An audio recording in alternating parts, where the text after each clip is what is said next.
আজকে আমার আলোচনার বিষয় হলো অনেক আমাদের ইয়ং ভাইয়েরা আসে যে কি বলে সমস্যা কি তাদের মলত্যাগকালে বা প্রস্রাব ত্যাগকালে দুইটি অবস্থায় হতে পারে। প্রস্রাব বা মলত্যাগকালে কোদ বা চাপ দিলে বীর্যপাত বা শুক্রস্রাব, এইটি আজকে আমার আলোচনার বিষয়। চলুন তাহলে মোটামুটি ব্ল্যাকবোর্ডে আপনারা আসেন। যে ব্ল্যাকবোর্ডে তিনটা ওষুধের আমি চার্ট দিয়েছি, একটা ক্যালকারিফস, সাইলিসিয়া এবং নেট্টামিউর। এই তিনটি ওষুধ নিয়ে আমি আলোচনা করব।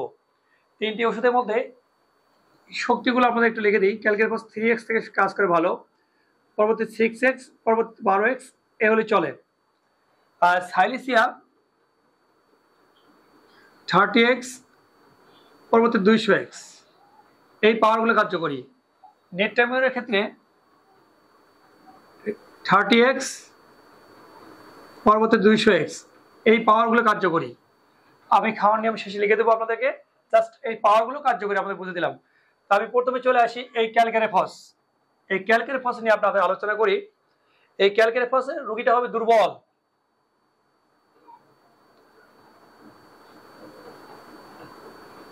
এবং হ্যাংলা পাতলা চেহারা এবং লম্বা। এটা দেখে নেবেন, এই যে এই জিনিসগুলো খেয়াল করবেন যে দুর্বল এবং হ্যাংলা পাতলা এবং লম্বা চেহারা রোগী হবে, বিশেষ করে আমার মতো আর কি দেখতে। লম্বা হবে, হ্যাংলা পাতলা হবে, খুব দুর্বল। যাক, এই ক্ষেত্রে কি করতে হবে, এই ক্যালকারিফসের আমার প্রয়োজন হবে। আর এটা কি হবে, এই ক্যালকারিফসের রোগী ছোটবেলায় দাঁত উঠতে বা কথা বলা অনেক ক্ষেত্রে লেট হয়। এটা আপনারা খেয়াল রাখবেন যে দাঁত ওঠা, হাঁটা চলা, কথা বলা, হাঁটা চলা, কথা লেট। দ্বিতীয় দেখবেন কারণ, দেখবে কি ছোটবেলায় মোটামুটি ইতিহাস দিলে পাওয়া যায় যে দাঁত ওঠা, কথা বলা, হ্যাঁ দাঁত ওঠা, হাঁটা চলা, কথা বলা কি হয়, তার লেট হয়। এটা আমরা খেয়াল রাখবো, ঠিক আছে। আরেকটা বিষয় চলে আসি এখানে আমরা। এই অল্প বয়সে কেন এই সমস্যাটা হয়, এই হস্তমৈথুন বা মাস্টারবেশন, এইটি একটা তার মূল কারণ। এই সব কারণ যদি আমরা পাই, যে মাস্টারবেশন বা একটা আমরা কারণ পাই, আমরা হলো 4 নম্বর চলে আসি স্বপ্নদোষ। মোটামুটি বেশি কারণ লাগবে না, এই 3-4টি কারণ আমি আপনাদের উল্লেখ করব যে যাদের ঘন ঘন প্রচুর পরিমাণে স্বপ্নদোষ হয়, অথবা মাস্টারবেশন বা হস্তমৈথুনের অভ্যাস ছিল, এবং ছোটবেলায় দাঁত ওঠা, হাঁটা, কথা বলা লেট, এবং শরীরটা দুর্বল এবং হ্যাংলা পাতলা এবং লম্বা হয়ে গেছে, এই যদি লক্ষণ আমরা মোটামুটি পেয়ে যাই, আমরা ক্যালকারিফস 3x শুরু করব। শুরু করে আস্তে আস্তে পর্যায়ক্রমে আমরা ক্যালকারিফস 3x প্রথম আমরা কি করব, এই 3xটা নিলাম, আমরা এই 3xটা কি করব, 3x কিনবো, একটি করে বড়ি 3 বার। এবার মোটামুটি 21 দিন খাবো আমরা, 21 দিন। 21 দিন পর আমরা কি করব, এই 6x দেব। 6x 1 মাস। 1 মাস খাওয়ার পর যদি ভালো না হয়ে যায় বা ভালো না হয়, তবে আমরা 12x চলে যাব। মোটামুটি এইভাবে যদি আমরা এই ওষুধটিকে আমরা যদি মোটামুটি একটা রোগীর ক্ষেত্রে ব্যবহার করি, তাহলে কি হবে, আপনার এই স্বপ্নদোষের সমস্যার কারণে হোক বা হস্তমৈথুনের কারণে হোক, ওনার কি হয়, প্রস্রাব পায়খানা কালে যে কোদ দেয়, মানে কোদ দিলে বীর্যপাতের মতো হয়, প্রস্রাবের আগে বা পরে পরে, এই সমস্যাটা ইনশাল্লাহ এই রোগীর ক্ষেত্রে এই লক্ষণ অনুযায়ী কেটে যাবে। এখন আমরা যাই সাইলিসিয়া। তাহলে আপনারা বুঝতে পারছেন, 3 বার 21 দিন পরে 6x চলবে, 12x, তার পরবর্তীতে 1 মাস পরে দিবেন 30x। এইভাবে মোটামুটি পাওয়ার চেঞ্জ করতে হবে, ঠিক আছে। মোটামুটি 2-3 মাস সময় চিকিৎসা করলে ইনশাল্লাহ এই রোগী সম্পূর্ণভাবে সুস্থ হয়ে যাবে ইনশাল্লাহ। চলুন তাহলে আমরা সাইলিসিয়া চলে যাই। সাইলিসিয়া কি বলছে, এই রোগীটাও দুর্বল, অনেক দুর্বল, অনেক দুর্বল। খাবার খাওয়ার পরেও তার শরীর উন্নতি হয় না, শরীর উন্নতি হয় না,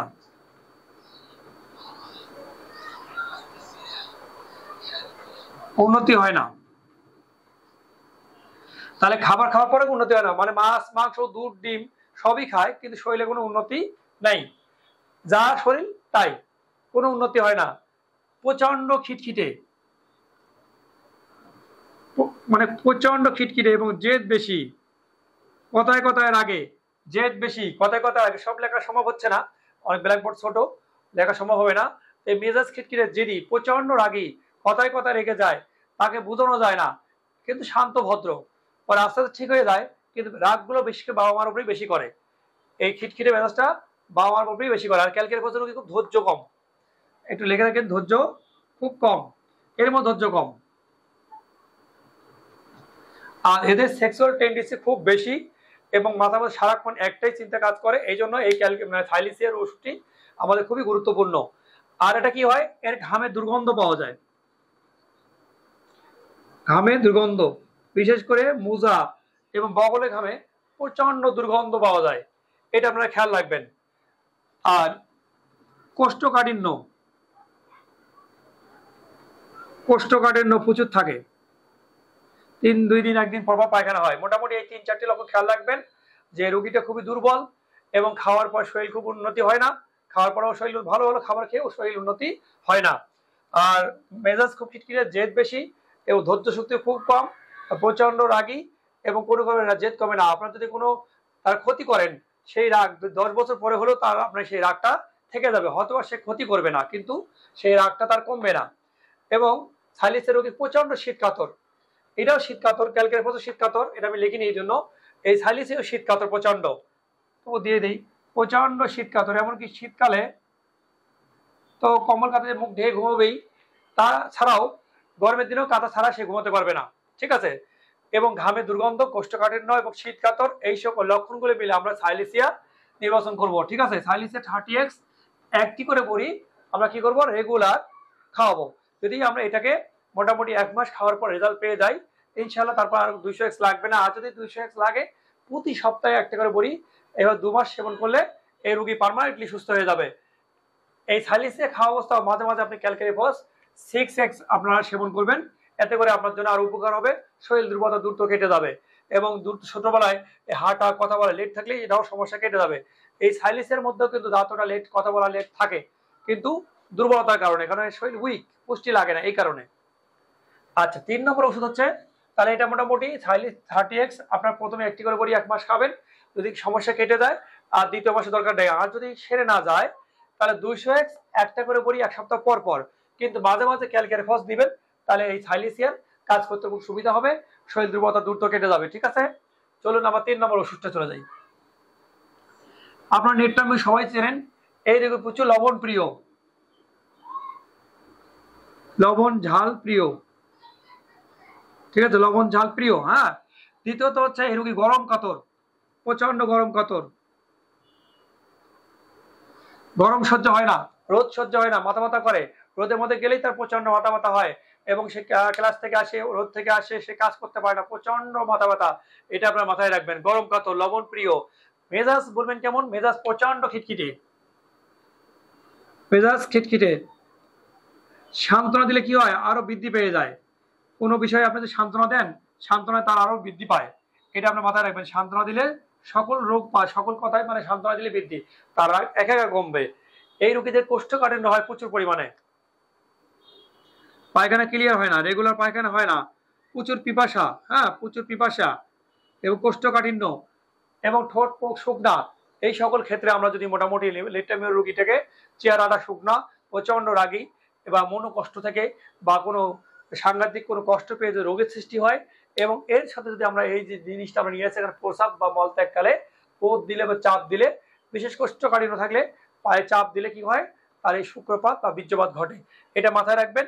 আর এ তো প্রচন্ড রাগী, প্রচন্ড গরম কাতর, প্রচন্ড হচ্ছে আপনার জিদি, সান্ত্বনা দিতে রাগ কমে না, বরং রাগ বেড়ে যায়। এই সকল লক্ষণগুলো মিলে আমাদের নেট্রেমিড 30x যদি শুরু করবো, প্রথমে 30x একটি করে বড়ি 1 মাস খাওয়াবো। 1 মাসের মধ্যে যদি উন্নতি না হয়, আপনার ইচ্ছা করলে নেট্রেমিডের সাথে ক্যালকেরিফস ব্যবহার করতে পারবেন, 6x বা 12x, ইচ্ছা করলে এর একটা দুটো করে বড়ি আপনি কন্টিনিউ খাওয়াতে পারবেন। তাহলে হবে কি, অনেকটা সুবিধা হয় যদি খাওয়াতে পারেন। এই 30x একটা করে 1 মাস চলবে। 1 মাস পর যদি উন্নতি না হয়, নেট্রেমিড 200x একটা করে বড়ি 1 সপ্তাহ পর পর দিবেন, মাঝে মাঝে ক্যালকেরিফস বা ক্যালকেরিফস রেগুলার একটা করে বড়ি খাওয়াবেন, ইনশাআল্লাহ আপনার এই সমস্যাটা কেটে যাবে। আর যদি এরপরে কোনো আপনাদের কোনো সমস্যা মনে হয় বা ইমপ্রুভ হচ্ছে না, অবশ্যই আপনার কমেন্টে জানাবেন। ইনশাআল্লাহ এগুলো আমার পরীক্ষিত ওষুধ, আমার 100% ভালো হয়। আমি এই অনেক পরীক্ষা করছি, অনেক রোগী পাইছি এই পর্যন্ত, আপনারা পরীক্ষা করে দেখবেন। আর আপনাদের যদি কোনো সমস্যা মনে করেন, আপনারা অবশ্যই কমেন্ট করবেন যে না ভালো হচ্ছে না, আমাকে জানাবেন। আর আমার যদি এই ক্লাসগুলো আপনার ভালো লেগে থাকে, অবশ্যই আপনার সাবস্ক্রাইব করে দিবেন।